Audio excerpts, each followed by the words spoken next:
Quand on dit le nouveau partenariat Europe-Afrique, c'est assez important parce que l'Afrique, on vient de loin et il faut forcément un partenariat, non seulement ça, il faut un nouveau pacte social, même au niveau de l'Afrique. L'ancien partenariat, ça ne reflète pas nécessairement la réalité sur le terrain en Afrique aujourd'hui, avec une jeunesse très vibrante qui représente plus de 65 à 70% moins de 30 ans.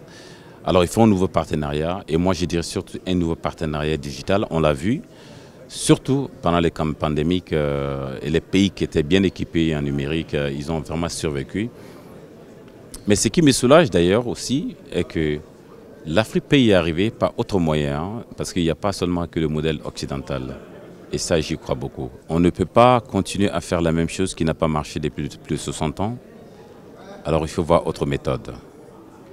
Les méthodes dans le contexte africain.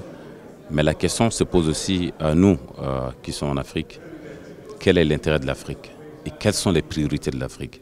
Je dis bien l'intérêt et les priorités. Les intérêts peuvent ne pas être les priorités de l'Europe. Alors il faut que ça se change. Je suis de la Côte d'Ivoire, je dirige une organisation panafricaine qui est basée au Rwanda.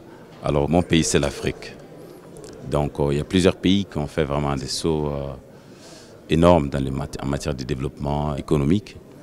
Mais il y a encore beaucoup de choses à faire. Que ce soit la Côte d'Ivoire est sur le bon chemin, ainsi que le Rwanda, le pays aujourd'hui où je vis.